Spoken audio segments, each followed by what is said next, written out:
Shalom Bapak Ibu Saudara yang dikasihi Tuhan. Seri pengajaran hari ini berjudul Buatlah Rencana Keuangan. Saudara, dikatakan, jadi jikalau kamu tidak setia dalam hal mamon yang tidak jujur, siapakah yang akan mempercayakan kepadamu harta yang sesungguhnya? Lukas 16 ayat 11. Di bagian lain, Alkitab mengatakan, karena akar segala kejahatan ialah cinta uang. Sebab oleh memburu uanglah, beberapa orang telah menyimpang dari iman dan menyiksa dirinya dengan berbagai-bagai duka. 1 Timotius 6 ayat 10. Memiliki banyak uang tidaklah salah. Namun, hal tersebut dapat menjadi salah bila kita menaruh hati kepada uang. Alkitab dengan jelas mengatakan bahwa ketika kita mencintai uang, kita dapat menyimpang dari iman dan menyiksa diri dengan berbagai-bagai duka. Itu sudah terbukti dan kita sudah melihat sendiri. Sehingga ada orang yang cari pesugihan, melakukan korupsi, berdagang organ ilegal, menjadi bandar narkoba, yang lebih ironi lagi, menukarkan uang asli dengan uang palsu.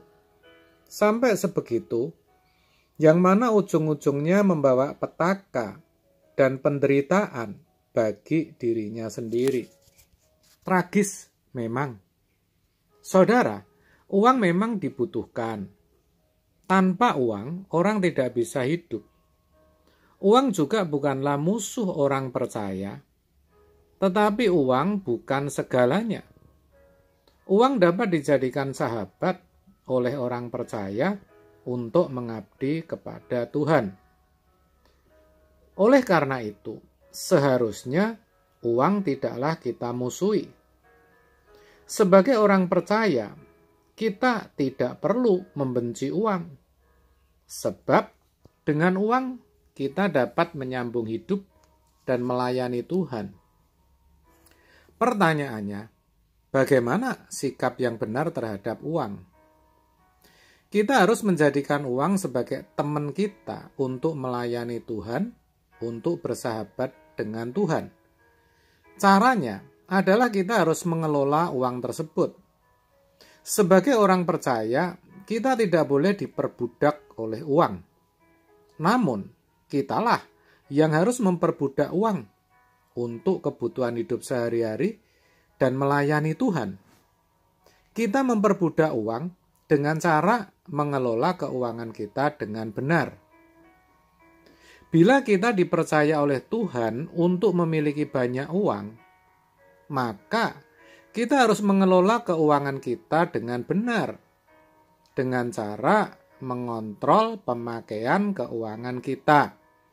Sebagai contoh, hendaknya kita tidak menghamburkan uang untuk membeli barang-barang yang sebenarnya bukan kebutuhan. Kita harus dapat membedakan mana kebutuhan dan mana keinginan.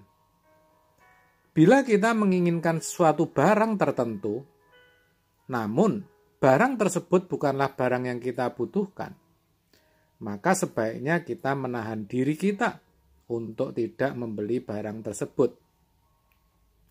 Sebab kita tidak memerlukan barang itu. Lebih baik uang berlebih yang kita miliki dapat dipersembahkan kepada orang-orang yang memerlukan pertolongan kita. Dengan cara demikian, kita dapat menjadi perpanjangan tangan Tuhan dalam menolong orang-orang yang memerlukan pertolongan. Tetapi dengan berkata demikian, bukan berarti kalau kita punya uang lebih tidak boleh membeli apa-apa. Bukan loh saudara. Kalau itu memang bagian saudara, ya belilah. Cuma jangan terus sedikit-sedikit beli. Begitu maksudnya.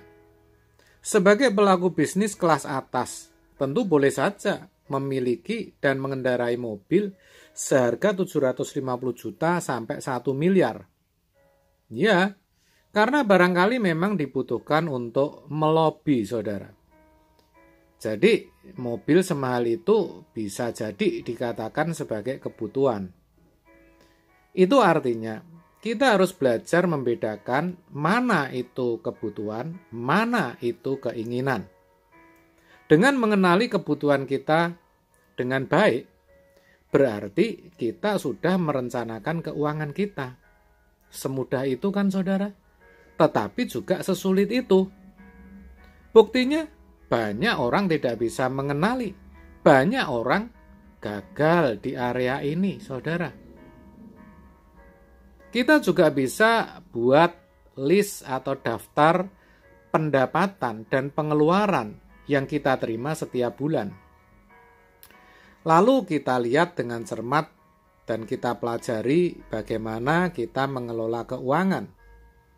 Setiap akhir bulan, kita jadi bisa tahu mana pengeluaran yang seharusnya tidak perlu dan merupakan pemborosan belaka. Sehingga kalau kita lakukan dengan tekun, kita akhirnya akan memiliki perencanaan keuangan yang baik.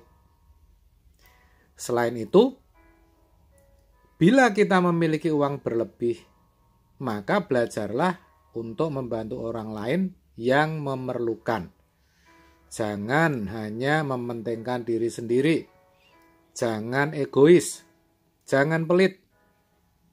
Kita harus ingat bahwa berkat yang Tuhan berikan kepada kita, sejatinya Tuhan kehendaki agar kita jadikan benih.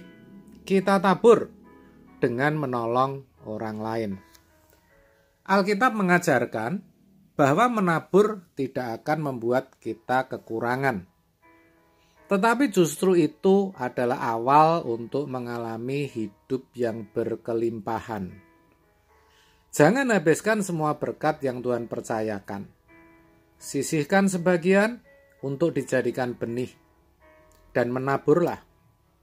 Firman Tuhan mengatakan bahwa dalam setiap berkat yang diberikannya, ada bagian yang untuk dimakan sebagai roti.